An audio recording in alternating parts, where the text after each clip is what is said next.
In a quiet town where the days seemed to move slower than the rest of the world, there lived a man named Mr. Samuel Carter. To most, he was just another teacher, ordinary, unremarkable, the kind of man people passed on the street without giving a second thought. He taught mathematics at the local high school, a modest red-bricked building that echoed with the restless chatter of teenagers and the weary sighs of overworked staff. Every morning, Samuel arrived at school precisely at 7:30 a.m., rain or shine.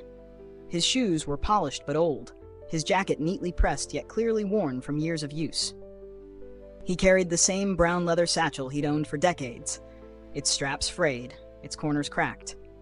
Inside were stacks of handwritten lesson plans, yellowed with time, and a small, battered notebook that never left his side. The students often joked about his frugality. "Mr. Carter probably still uses the same chalk from 10 years ago," they'd laugh. Some even teased him for riding an old bicycle to work instead of owning a car. Parents, too, whispered about him at school meetings. A good man. Yeah, yes. But poor Samuel, he never married, never bought a house, never really lived. Yet those who truly paid attention noticed something different. His classroom, though plain, was always immaculate. The chalkboard gleamed, free of dust, and every desk was aligned perfectly. His handwriting, flowing and precise, carried a sense of patience and discipline. And while he never raised his voice, his words carried weight. Subtle lessons about persistence, honesty, and responsibility, hidden between equations and theorems. Samuel lived alone in a small, one-bedroom apartment above a quiet bookstore on Main Street. The wooden floor creaked with every step, and the walls were lined with shelves of books, some gifted by former students, others collected from second-hand shops. His neighbors often saw him at the same diner, eating a simple meal of soup and bread, always leaving a small tip despite his modest salary. He wore no jewelry, owned no fancy gadgets, and never spoke of vacations or luxuries. To the world, Samuel Carter was the embodiment of simplicity. And in today's society, where wealth is often measured by cars, clothes, and status, many assumed he had very little. Some even pitied him. But what no one realized was that beneath this quiet exterior, Samuel was living a story far more profound than anyone could imagine.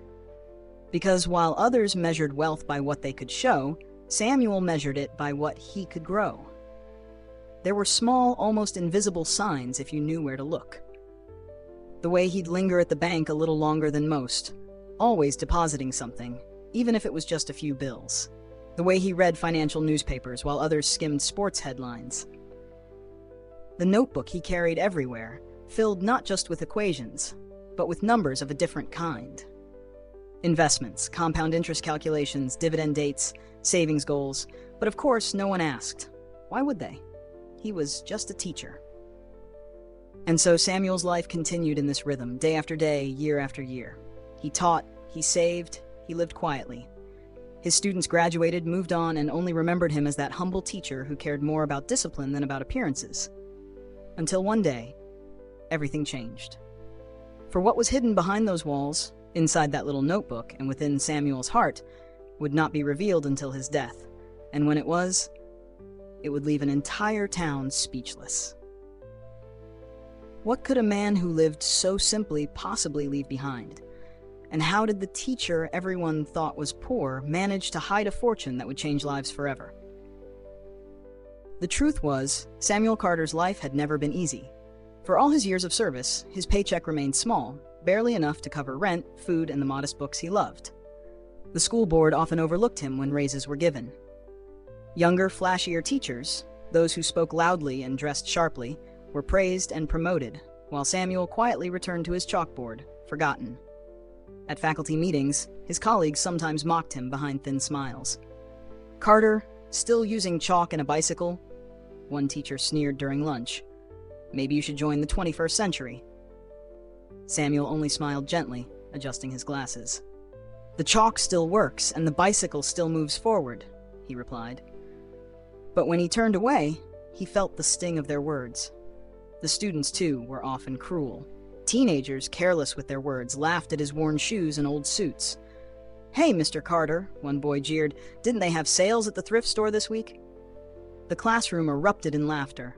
Samuel paused, the chalk trembling slightly in his hand. He forced a smile. "Mathematics does not care what clothes I wear," only that we solve the problem." His voice was calm, but inside his chest tightened. It wasn't just the ridicule. It was the sense of invisibility. Year after year, he poured his heart into teaching, yet his sacrifices seemed to vanish into silence. Parents rarely thanked him. The community rarely noticed him. And each night, as he climbed the narrow staircase to his small apartment, he wondered, did my life make any difference at all? Sometimes, late at night, he would sit by the window overlooking Main Street, the lamplight casting shadows across his lined face. He watched families pass by, children holding their parents' hands, couples laughing, friends celebrating. Samuel would sip his tea slowly, whispering to himself, "Perhaps I was meant to walk alone." But the loneliness weighed heavily. There had been moments, years ago, when he had dreamed of marriage, of raising children, of a home filled with warmth. Yet life had closed those doors, whether by fate or choice, he wasn't sure. Now all he had was his classroom, his students, and the numbers in his notebook. The cruelest cut came not from strangers, but from those he once taught. One afternoon, as he walked into the diner, he overheard two former students at a corner table. They were successful now. One wore a sleek suit, the other scrolled through a shiny new phone. "Remember old Carter?" The sweeted man laughed. "I swear, that guy was ancient even back then." "Yeah," the other smirked. "He probably still lives in that same apartment above the bookstore. What a waste. A life with nothing to show for it." Their laughter echoed in Samuel's ears like knives. He sat at his usual booth, ordered his soup and bread, but for the first time in years, he struggled to swallow. The words, "a life with nothing to show for it," replayed in his mind long after he returned home. He sat in silence, staring at the notebook on his desk. Inside were years of careful records, savings tucked away, small investments nurtured, dividends quietly reinvested. But he never spoke of it, never flaunted it. To the world, he was poor. And part of him began to wonder if perhaps they were right. Still, Samuel never allowed bitterness to consume him. Instead, he carried the pain quietly, letting it push him deeper into discipline. Every insult became a reminder of why he lived differently. Every dismissal fueled his quiet resolve. He would not seek validation in appearances. He would not chase approval from a world blinded by glitter and noise. Yet the loneliness lingered. Sometimes a student would stay behind after class, confused by a lesson. Samuel's eyes would brighten at the chance to help. "Mr. Carter," a shy girl once asked, "why do you still teach when so many people treat you badly?" Samuel paused, adjusting his glasses. He knelt beside her desk and whispered, "Because knowledge is a seed, and one day, when you are grown, that seed may feed you when nothing else can." He smiled, but when the girl left, his hands trembled. His voice cracked as he murmured to the empty classroom, "But who will remember the one who planted it?" There were evenings when frustration broke through his calm exterior. Sitting at his desk, he would clench his fists, the veins in his hands pressing against his skin. "Why is kindness so often ignored?" he whispered to the walls. "Why does the world celebrate arrogance but mock humility?" His eyes grew wet, but no one was there to answer. Despite his sorrow, Samuel endured. He endured the whispers, the laughter, the loneliness. Each insult carved scars into his heart, yet he refused to let them break him. But what no one knew, what no one could possibly imagine, was that Samuel's endurance was not empty. Behind his silence lay a plan. Behind his apparent poverty lay patience. Behind his ordinary life lay a truth powerful enough to silence every cruel word. And though the world dismissed him, Samuel Carter was waiting. Quietly, humbly, patiently waiting for the day his secret would finally be revealed. Despite the ridicule, Samuel Carter carried on with quiet dignity. Each morning, he pedaled his old bicycle through the misty streets, the wheels squeaking faintly as if echoing the weight of his burdens. His jacket grew thinner with every passing winter, yet he never complained. His colleagues mocked his outdated methods, but Samuel continued teaching with the same deliberate patience, writing equations on the chalkboard as if carving wisdom into stone. But inside, the battles grew heavier. Some nights, lying on the narrow bed in his dim apartment, he stared at the ceiling, wrestling with doubt. "Am I foolish for living this way?" he wondered. "Am I truly wasting my life?" His heart longed for validation, but the world remained blind to his sacrifices. Still, Samuel fought against bitterness the only way he knew, by clinging to discipline. Every month, no matter how small his paycheck, he saved something. A few dollars, a few coins, it didn't matter. They went into his envelope system, then into the bank, then quietly into investments he never told anyone about. One afternoon, a fellow teacher named Mr. Donovan cornered him in the lounge. Donovan was flashy, with silk ties and the latest phone. "Carter," Donovan smirked, "why do you bother? You'll retire with nothing. Life is short, spend your money, live a little." Samuel adjusted his glasses, his voice calm. "Living wisely is living a little, perhaps even a lot," Donovan scoffed. "You're a fool. No wonder nobody notices you."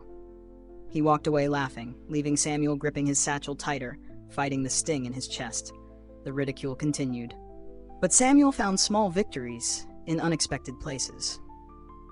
A struggling student finally solved an equation after weeks of confusion. A shy boy gained confidence because Samuel's encouragement never wavered. These moments filled his heart with quiet pride, though the world outside dismissed them as insignificant. Yet even his small triumphs were met with new trials. When budget cuts swept through the school, rumors spread that Samuel might be among those let go. "He's old-fashioned," the principal muttered in a meeting. "We need younger, innovative staff." Samuel overheard the words as he passed the office. His hands trembled. Would decades of loyalty be erased so easily? That night, he sat at his desk staring at the notebook filled with financial entries. He whispered, almost to himself, "If I lose the classroom, what will remain of me?" But he didn't break. The next morning, he still showed up at 7:30, carrying his frayed satchel, greeting his students with the same steady warmth.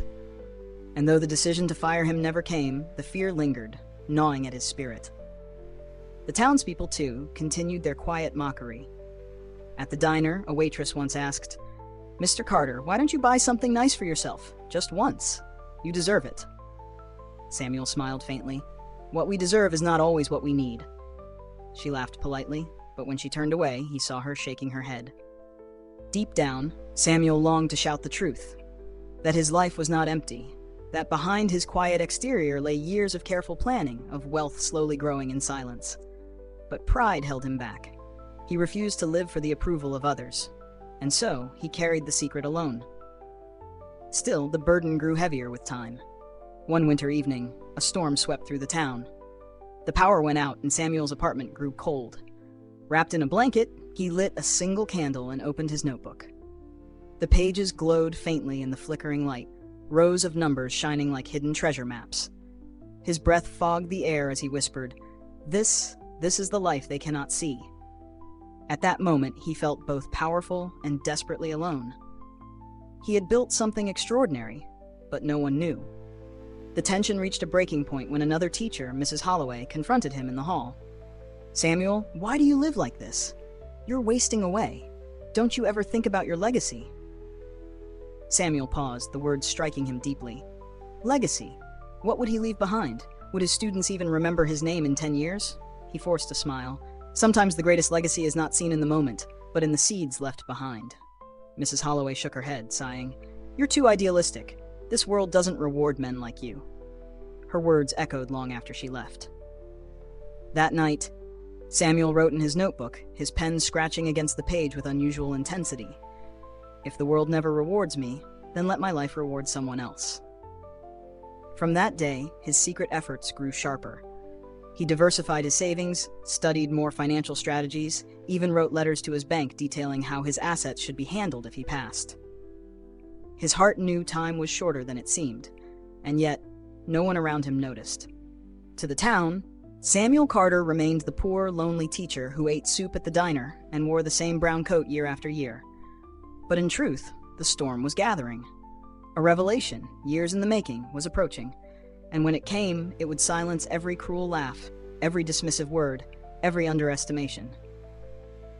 Because Samuel's quiet, invisible fortune was not just money. It was a testament, a story waiting to erupt into the light. The winter morning when the news broke was like any other. Gray skies, frosted windows, the streets of the small town hushed in cold silence. But inside the school, whispers spread like wildfire. "Did you hear?" One student gasped to another in the hallway. "Mr. Carter, he passed away last night." Shock rippled through the building. Some shrugged indifferently, muttering, "Oh, that old man." Others felt a pang of guilt for every laugh, every cruel word. The staff gathered in the teacher's lounge, their faces grim. Even Donovan, usually full of arrogance, sat in silence, stirring his coffee nervously. At the diner where Samuel had eaten countless simple meals, the waitress placed his usual booth on reserve, tears brimming in her eyes. The town felt the absence of the man they had overlooked for decades. His funeral was small. A few teachers, some curious neighbors, and a scattering of former students came. The church was cold. The pews creaked beneath the weight of guilt and regret. The priest spoke kindly. Samuel Carter lived a humble life, devoted to his students. But even as the words echoed, many thought the same thing. Humble, yes, but poor, forgotten, insignificant. No one expected what would come next. A week later, the town awoke to headlines in the local newspaper. Beloved teacher leaves multi-million-dollar fortune to students and community. People blinked, rubbed their eyes, and read again. Surely it was a mistake. Mr. Carter? The man with the frayed satchel, the patched-up coat, the bicycle? But it was true.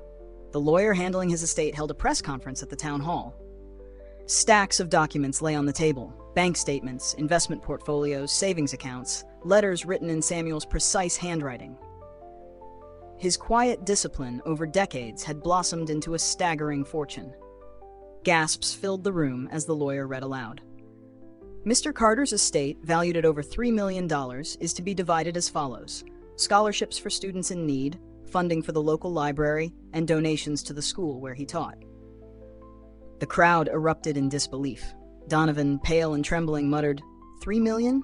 How? He was just a teacher." The waitress from the diner wept openly. "He tipped me every week, and all this time." Former students exchanged stunned looks. One whispered, "He saved all that for us?" Another cried softly, covering her face with her hands. The revelation spread like fire across the town. People who once mocked him now spoke his name with reverence. The man they had dismissed as poor had quietly become the wealthiest, most generous soul among them. But the greatest twist lay not only in the money, it was in the letters Samuel left behind. One by one, envelopes were delivered to those who had crossed his path. To the school board, a note: "Measure a teacher not by his clothes or his car, but by the seeds he plants in young minds." To his students, "I lived simply so you might live fully. Use this gift wisely. Wealth is not about what you show, it is about what you grow." To the town itself, "Do not pity simplicity.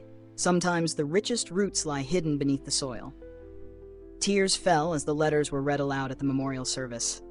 The town realized they had judged him wrongly all along. And though Samuel was gone, his voice echoed through every word. The climax of his story was not just the fortune he left, but the truth it revealed. That strength had lived quietly among them, overlooked and unappreciated, until death forced them to see. The students, once careless and mocking, now stood in stunned silence at the ceremony. One of them, a young man who had laughed at Samuel's old shoes years earlier, broke down sobbing. "I thought he was nothing," he whispered, "but he was everything." Even Donovan, the arrogant teacher, found himself shaking, his voice cracking as he confessed, "I envied him for his simplicity. And now I see he was richer than any of us could ever be." The tension was unbearable, emotions raw and overwhelming. The town that had once mocked Samuel Carter now mourned not just his death, but the blindness that had kept them from seeing his worth while he was alive. And in that moment, Samuel Carter's life transformed from an overlooked existence to a legend, a living parable etched forever in their memories. The man they ignored had become the man who changed everything. In the days and weeks that followed the revelation of Samuel Carter's hidden fortune, the entire town found itself changed. The whispers of mockery were replaced by whispers of awe. The students who once laughed at his patched coat now spoke his name with reverence. Even those who had barely noticed him when he lived could not stop talking about him after his death. The scholarships he left behind began to shape young lives almost immediately. For the first time, children from poor families could dream of college. The library he funded brought new shelves of books, filling the town with knowledge and imagination. The school he once taught in was repaired and improved. Classrooms brightened with the very generosity of the man they had dismissed as ordinary. And yet, perhaps the greatest legacy was not in the money itself, but in the transformation of hearts. One evening, a group of students gathered in Samuel's old classroom. His desk was still there. The chalkboard still carried faint marks of equations long erased. The air felt heavy with memory. A former student, now grown, stood before the others. His voice broke as he said, "We thought he was poor, but he was teaching us something far greater than numbers. He was teaching us the value of patience, the power of humility, and the wealth of discipline." Heads nodded. Tears fell. And for the first time, they understood what Samuel had truly given them. Even Donovan, once Samuel's harshest critic, changed. At the next faculty meeting, he rose from his seat and addressed the staff with trembling hands. "I mocked him for living simply. I thought wealth was in the car you drove, the clothes you wore, the dinners you could afford. But Samuel Carter proved me wrong. He showed us that true wealth lies in what you build, quietly, faithfully, without applause." His voice cracked as he added, "I am ashamed I never saw it while he was here." The town, once blind, now saw with clarity. They realized that Samuel had not failed to live. He had lived more fully than any of them, because his life was rooted not in appearances, but in purpose. And though Samuel himself would never hear their praise, the echo of his legacy rang louder than any applause could have during his lifetime. What began as a story of neglect and invisibility ended as a story of revelation and redemption. The man no one noticed became the man no one could forget. The lesson was undeniable. You cannot measure a life by outward signs alone. A frayed coat does not mean poverty. A simple bicycle does not mean failure. A quiet presence does not mean insignificance. Samuel Carter's life became a mirror for everyone who had judged too quickly, laughed too cruelly, or dismissed too easily.